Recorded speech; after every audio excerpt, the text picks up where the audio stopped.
Chapter 2. About halfway between West Egg and New York, the motor road hastily joins the railroad and runs beside it for a quarter of a mile, so as to shrink away from a certain desolate area of land. This is a valley of ashes, a fantastic farm where ashes grow like wheat into ridges, and hills and grotesque gardens, where ashes take the forms of houses and chimneys and rising smoke, and finally with a transcendent effort of ash-gray men, who move dimly and already crumbling through the powdery air. Occasionally a line of gray cars crawls along an invisible track, gives out a ghastly creak, and comes to a rest, and immediately the ash-gray men swarm up with leaden spades and stir up an impenetrable cloud, which screens their obscure operations from your sight.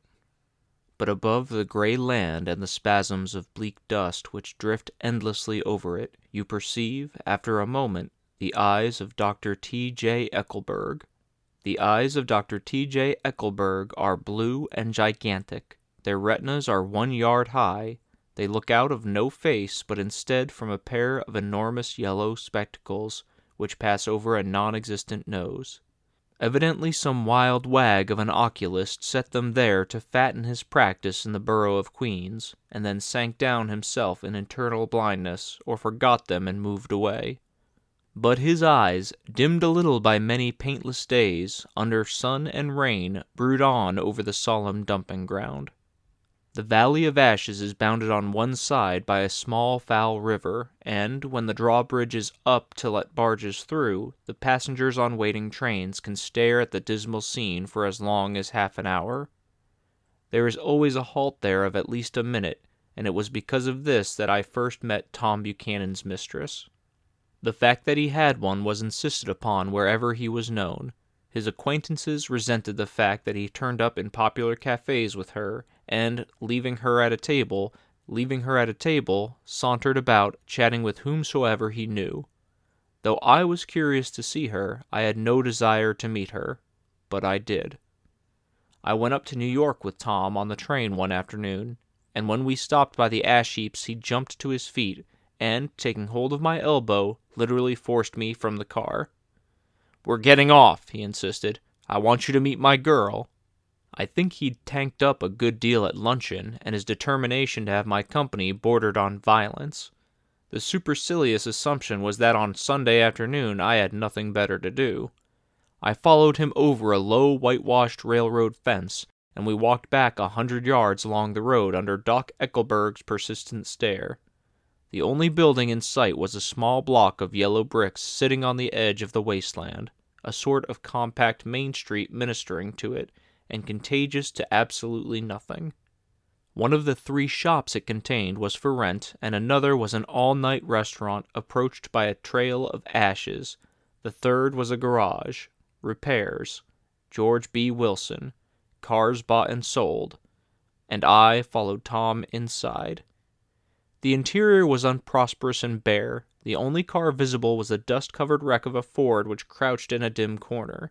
It had occurred to me that this shadow of a garage must be a blind, and that sumptuous and romantic apartments were concealed overhead. When the proprietor himself appeared in the door of an office, wiping his hands on a piece of waste. He was a blond, spiritless man, anemic and faintly handsome. When he saw us, a damp gleam of hope sprang into his light blue eyes. "Hello, Wilson, old man," said Tom, slapping him jovially on the shoulder. "How's business?" "I can't complain," answered Wilson unconvincingly. "When are you going to sell me that car?" "Next week. I've got my man working on it right now." "Works pretty slow, don't he?" "No, he doesn't," said Tom coldly. "And if you feel that way about it, maybe I'd better sell it somewhere else after all." "I don't mean that," explained Wilson quickly. "I just meant—" His voice faded off, and Tom glanced impatiently around the garage. Then I heard footsteps on the stairs, and in a moment the thickish figure of a woman blocked out the light from the office door. She was in the middle 30s and faintly stout, but she carried her flesh sensuously as some women can. Her face, above a spotted dress of dark blue crêpe de chine, contained no facet or gleam of beauty, but there was an immediately perceptible vitality about her, as if the nerves of her body were continually smoldering. She smiled slowly, and, walking through her husband as if he were a ghost, shook hands with Tom, looking him flush in the eye. Then she wet her lips and, without turning around, spoke to her husband in a soft, coarse voice. "Get some chairs, why don't you, so somebody can sit down?" "Oh, sure," agreed Wilson hurriedly, and went toward the little office, mingling immediately with the cement color of the walls. The white ashen dust veiled his dark suit and his pale hair as it veiled everything in the vicinity, except his wife, who moved close to Tom. "I want to see you," said Tom intently. "Get on the next train." "All right." "I'll meet you by the newsstand on the lower level." She nodded and moved away from him just as George Wilson emerged with 2 chairs from his office door. We waited for her down the road and out of sight. It was a few days before the 4th of July, and a gray, scrawny Italian child was setting torpedoes in a row along a railroad track. "Terrible place, isn't it?" said Tom, exchanging a frown with Dr. Eckelberg. "Awful." "It does her good to get away." "Doesn't her husband object?" "Wilson? He thinks she goes to see her sister in New York. He's so dumb he doesn't know he's alive. So Tom Buchanan and his girl and I went up together to New York, or not quite together, for Mrs. Wilson sat discreetly in another car.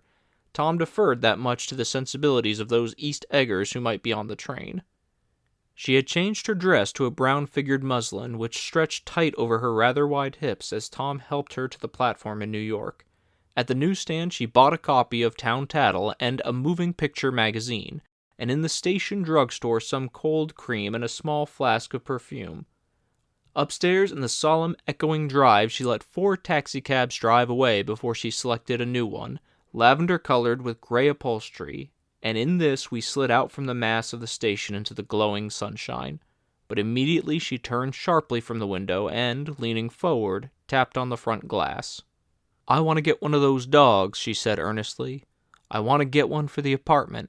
They're nice to have, a dog." We backed up to a gray old man who bore an absurd resemblance to John D. Rockefeller. In a basket swung from his neck cowered a dozen very recent puppies of an indeterminate breed. "What kind are they?" asked Mrs. Wilson eagerly, as he came to the taxi window. "All kinds. What kind do you want, lady?" "I'd like to get one of those police dogs. I don't suppose you have that kind." The man peered doubtfully into the basket, plunged in his hand, and drew one up, wriggling by the back of the neck. "That's no police dog," said Tom. "No, it's not exactly a police dog," said the man with disappointment in his voice. "It's more of an Airedale." He passed his hand over the brown wash rag of a back. "Look at that coat. Some coat. That's a dog that'll never bother you with catching cold." "I think it's cute," said Miss Wilson enthusiastically. "How much is it?" "That dog?" He looked at it admiringly. "That dog will cost you $10. The Airedale, undoubtedly there was an Airedale concerned in it somewhere, though its feet were startlingly white, changed hands and settled down into Mrs. Wilson's lap, where she fondled the weatherproof coat with rapture. "Is it a boy or a girl?" she asked delicately. That dog's a boy." "It's a bitch," said Tom decisively. "Here's your money. Go and buy 10 more dogs with it." We drove over to Fifth Avenue, warm and soft, almost pastoral, on the summer Sunday afternoon. I wouldn't have been surprised to see a great flock of white sheep turn the corner. "Hold on," I said. "I have to leave you here." "No, you don't," interposed Tom quickly. "Myrtle will be hurt if you don't come up to the apartment, won't you, Myrtle?" "Come on," she urged. "I'll telephone my sister Catherine. She's said to be very beautiful by people who ought to know." "Well, I'd like to, but—" We went on, cutting back again over the park toward the West Hundreds. At 158th Street, the cab stopped at one slice in a long white cake of apartment houses. Throwing a regal homecoming dance around the neighborhood, Mrs. Wilson gathered up her dog and her other purchases and went haughtily in. "I'm going to have Mick Keys come up," she announced as we rose in the elevator. "And of course, I got to call up my sister, too." The apartment was on the top floor, a small living room, a small dining room, a small bedroom, and a bath. The living room was crowded to the doors with a set of tapestried furniture entirely too large for it, so that to move about was to stumble continually over scenes of ladies swinging in the gardens of Versailles. The only picture was an over-enlarged photograph, apparently a hen sitting on a blurred rock. Looked at from a distance, however, the hen resolved itself into a bonnet, and the countenance of a stout old lady beamed down into the room. Several old copies of Town Tattle laid on the table together with a copy of Simon Called Peter, and some of the small scandal magazines of Broadway. Mrs. Wilson was first concerned with the dog. A reluctant elevator boy went for a box full of straw and some milk, to which he added his own initiative, a tin of large hard dog biscuits, one of which decomposed apathetically in the saucer of milk all afternoon. Meanwhile, Tom brought out a bottle of whiskey from a locked bureau drawer. I have been drunk just twice in my life, and the second time was that afternoon, so everything that happened has a dim, hazy cast over it, although until after 8 o'clock the apartment was full of cheerful sun. Sitting on Tom's lap, Mrs. Wilson called up several people on the telephone. Then there were no cigarettes, and I went out to buy some at the drugstore on the corner. When I came back, they had both disappeared, so I sat down discreetly in the living room and read a chapter of Simon Called Peter. Either it was terrible stuff or the whiskey distorted things because it didn't make any sense to me. Just as Tom and Myrtle, after the first drink Mrs. Wilson and I called each other by our first names, reappeared, company commenced to arrive at the apartment door. The sister, Catherine, was a slender, worldly girl of about 30 with a solid, sticky bob of red hair and a complexion powdered milky white. Her eyebrows had been plucked and then drawn on again at a more rakish angle, but the efforts of nature toward the restoration of the old alignment gave a blurred air to her face. When she moved about, there was an incessant clicking as innumerable pottery bracelets jingled up and down upon her arms. She came in with such a proprietary haste and looked around so possessively at the furniture that I wondered if she lived there. But when I asked her, she laughed immoderately, repeated my question aloud, and told me she lived with a girlfriend at a hotel. Mr. McKee was a pale, feminine man from the flat below. He had just shaved, for there was a white spot of lather on his cheekbone, and he was most respectful in his greeting to everyone in the room. He informed me that he was in the artistic game, and I gathered later that he was a photographer and had made the dim enlargement of Wilson's mother which hovered like an ectoplasm on the wall. His wife was shrill, languid, handsome, and horrible. She told me with pride that her husband had photographed her 127 times since they had been married. Mrs. Wilson had changed her costume some time before and was now attired in an elaborate afternoon dress of cream-colored chiffon, which gave out a continual rustle as she swept about the room. With the influence of the dress, her personality had also undergone a change. The intense vitality that had been so remarkable in the garage was converted into an impressive hauteur. Her laughter, her gestures, her assertions became more violently affected moment by moment, and as she expanded the room grew smaller around her, until she seemed to be revolving on a noisy, creaking pivot through the smoky air. "My dear," she told her sister in a high mincing shout, "most of these fellas will cheat you every time. All they think of is money. I had a woman up here last week to look at my feet, and when she gave me the bill, you'd have thought she had my appendicitis out." "What's the name of the woman?" asked Mrs. McKee. "Mrs. Eberhart. She goes around looking at people's feet in their own homes." "I like your dress," remarked Mrs. McKee. "I think it's adorable." Mrs. Wilson rejected the compliment by raising her eyebrow in disdain. "It's just a crazy old thing," she said. "I just slip it on sometimes when I don't care what I look like." "But it looks wonderful on you, if you know what I mean," pursued Mrs. McKee. "If Chester could only get you in that pose, I think he could make something of it." We all looked in silence at Mrs. Wilson, who removed a strand of hair from over her eyes and looked back at us with a brilliant smile. Mr. McKee regarded her intently with his head on one side, and then moved his hand back and forth slowly in front of his face. "I should change the light," he said after a moment. "I'd like to bring out the modeling of the features, and I'd try to get hold of all the black hair." "I wouldn't think of changing the light," cried Mrs. McKee. "I think it's—" Her husband said, "Shh," and we all looked at the subject again, whereupon Tom Buchanan yawned audibly and got to his feet. "You McKees have something to drink," he said. "Get some more ice and mineral water, Myrtle, before everybody goes to sleep." "I told that boy about the ice." Myrtle raised her eyebrows in despair at the shiftlessness of the lower orders. "These people, you have to keep after them all the time." She looked at me and laughed pointlessly. Then she flounced over the dog, kissed it with ecstasy, and swept it into the kitchen, implying that a dozen chefs awaited her orders there. "I've done some nice things out on Long Island," asserted Mr. McKee. Tom looked at him blankly. "2 of them we have framed downstairs." "2 what?" demanded Tom.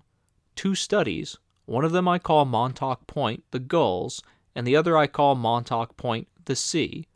The sister Catherine sat down beside me on the couch.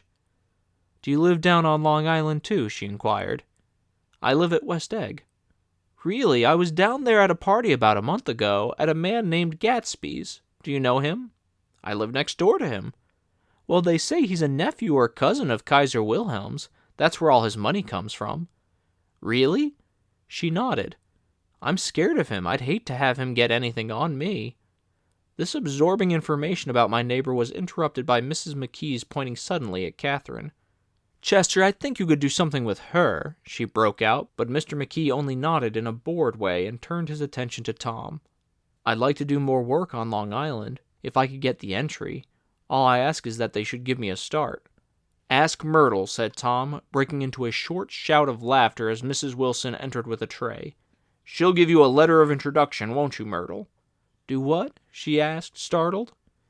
"You'll give McKee a letter of introduction to your husband so he can do some studies of him." His lips moved silently for a moment as he invented, "George B. Wilson at the gasoline pump," or something like that.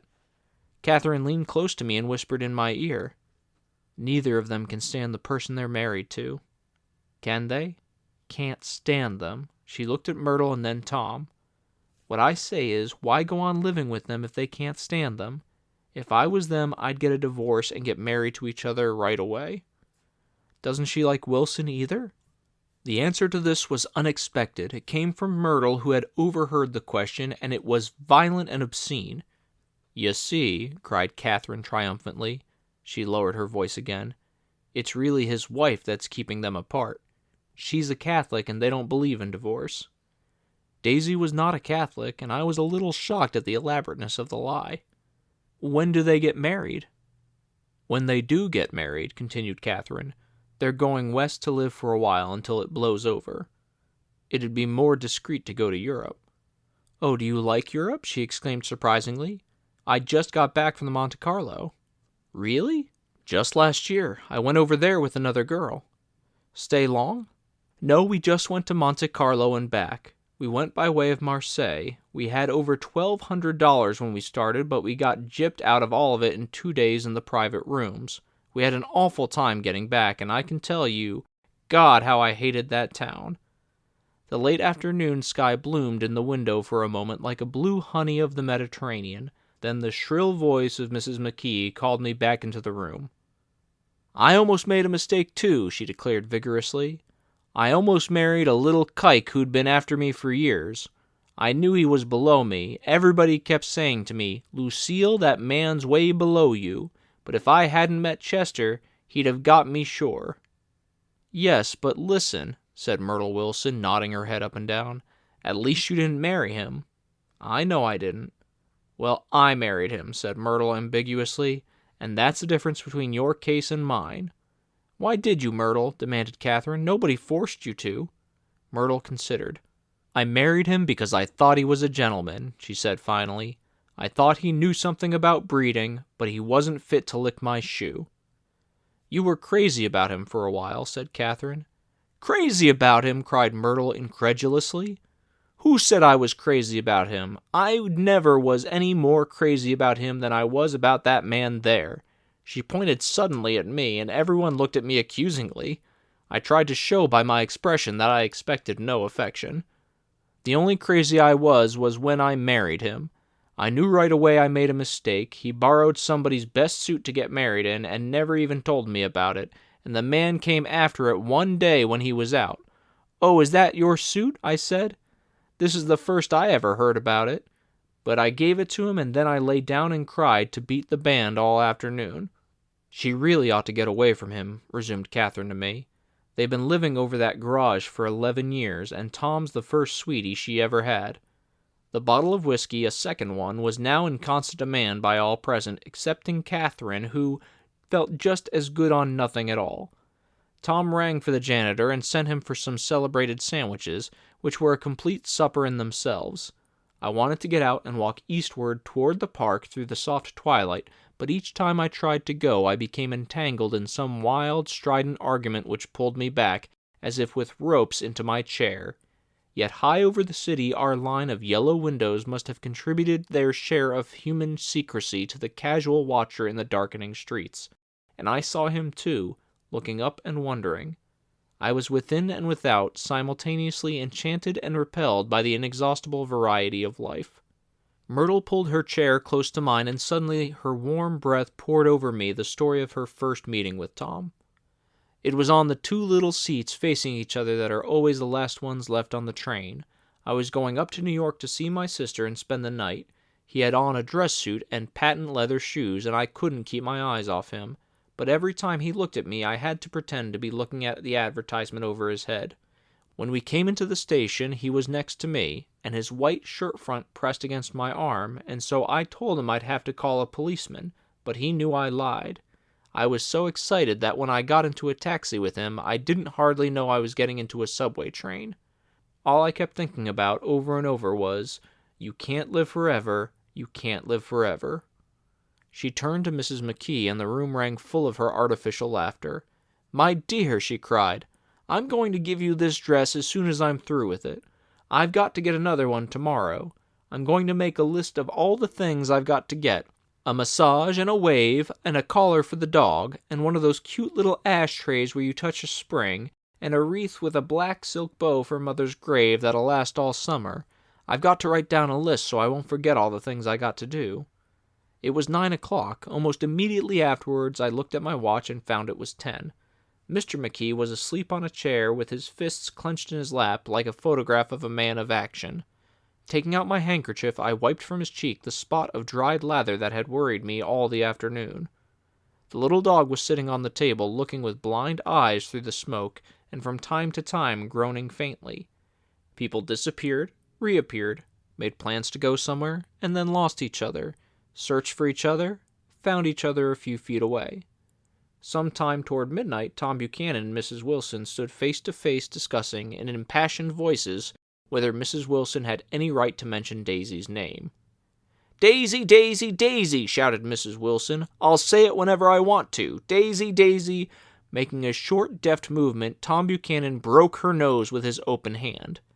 Then there were bloody towels upon the bathroom floor, and women's voices scolding, and high over the confusion a long, broken wail of pain.